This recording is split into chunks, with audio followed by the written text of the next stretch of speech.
School की स्थिति, school का भी भ्रमण किया गया। स्कूल में स्थिति अच्छी है, लेकिन कुछ टीचर के द्वारा जो पढ़ाई है वो नहीं ठीक से कराया जा रहा है। एक्चुअली उनके खुद को ज्ञान का अभाव है, या वो उनके द्वारा बताया गया कि थोड़ा वो बीमारी से ग्रसित है। नमस्कार, आप देख रहे हैं न्यूज़ फॉर नेशन और मैं हूं सांत्वना आपके साथ। बिहार के बच्चों को शिक्षा देने की जिम्मेदारी जिन कंधों पर है वो खुद कितने शिक्षित है, ये सामने जो तस्वीरें हम आपको आपके स्क्रीन पर दिखाएंगे उससे आप साफ साफ समझ जाएंगे। यूं तो बिहार की शिक्षा व्यवस्था और बिहार का शिक्षा विभाग आए दिन कटघरे में खड़ा रहता है। बिहार की शिक्षा व्यवस्था पर कई तरह के सवाल उठाए जाते हैं, शिक्षा विभाग पर कई तरह के आरोप लगते हैं। बच्चों का भविष्य अंधकार में जा रहा है, इससे सरकार भी बेहद चिंतित है। एक तरफ जहां शिक्षा के क्षेत्र में विभिन्न योजनाएं निकाली जा रही है, सरकार की तरफ से पुरजोर कोशिश की जा रही है, तो वहीं दूसरी तरफ ऐसी तस्वीरें निकलकर सामने आती है जो मन को विचलित कर देती है, जो माँ बाप को ये सोचने पर मजबूर कर देती है कि क्या उनके बच्चों का भविष्य यहाँ सुरक्षित। दरअसल मुंगेर के जिला अधिकारी सरकारी स्कूलों को औचक निरीक्षण करने पहुंचे और जब वहां उन्होंने टीचर से सवाल किया तो टीचर को खुद ही कुछ पता नहीं था। 5वीं कक्षा के शिक्षक को किसी सवाल का जवाब नहीं आता था, जिसके बाद वहां मौजूद तमाम अधिकारियों के होश उड़ गए।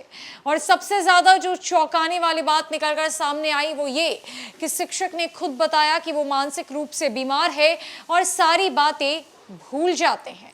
क्या कुछ हुआ जब मुंगेर के जिला अधिकारी उस सरकारी स्कूल में पहुंचे, जब उन्होंने औचक निरीक्षण किया, सरकारी टीचर से जवाब तलब किया। छोड़ जाते इस पूरे विजुअल्स के साथ। दोनों लोग शैक्षणिक ज्ञान का भी अभाव है और ये अच्छे से पढ़ा भी नहीं है।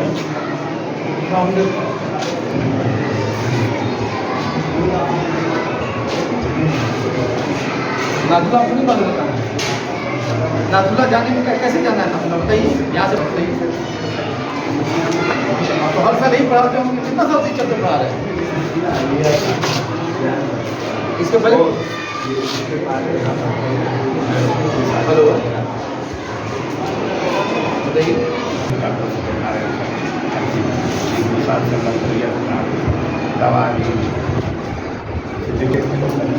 क्या पढ़ाते हैं? कल पढ़ाते हैं, स्मरण शक्ति भूल जाती है। समझा? इनका कहना है कल जो पढ़ाते हैं सिखाते हैं, ये बच्चों की लाइफ को बर्बाद कर रहे हैं ना। हम क्या बीजों का भी करना, क्या पढ़ाते हैं? बीज का बिखरना, बीज का बिखर जाएगा छठी बीज को नहीं बिखरने देना चाहिए। बीज बहुत बहुमूल्य चीज़ है,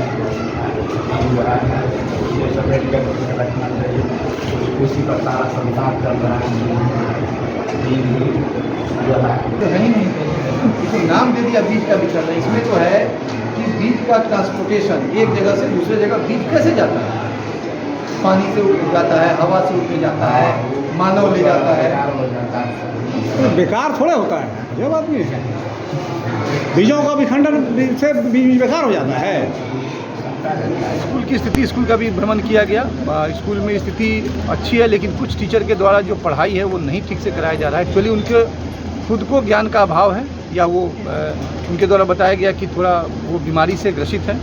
तो हमने प्रधानाचार्य को कहा है और डीओ को भी निर्देश दिया है कि ऐसे टीचरों को चिन्हित करें जो अब पढ़ा नहीं सकते हैं। तो निश्चित रूप से उसमें सरकार का जो निर्देश है उसके आलोक में कार्रवाई करने का हमने निर्देश दिया है, क्योंकि शिक्षक पढ़ा या शिक्षक अपने नौकरी में रहे, अपने नौकरी पेशा में रहे, इससे ज़्यादा इम्पोर्टेंट है बच्चों का भविष्य।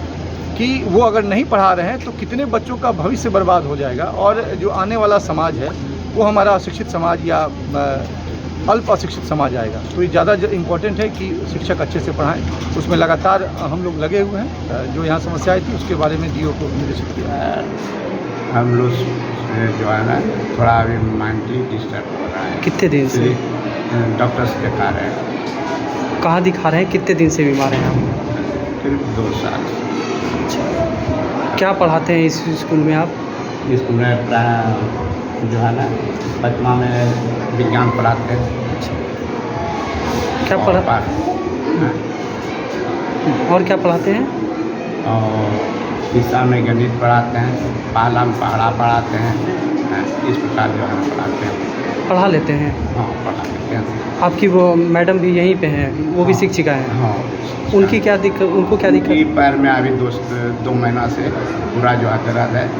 उनको मेडिकल में लेकर के गए थे, उनको जो है ना। डीएम साहब क्या बोले अभी आपको? हाँ, डीएम साहब क्या बोले आपको?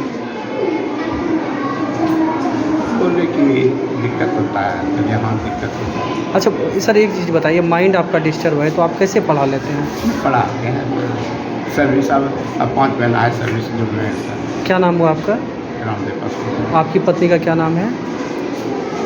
अहिल्या कुमारी। दोनों यही शिक्षिका हैं, शिक्षक शिक्षिका हैं? हाँ।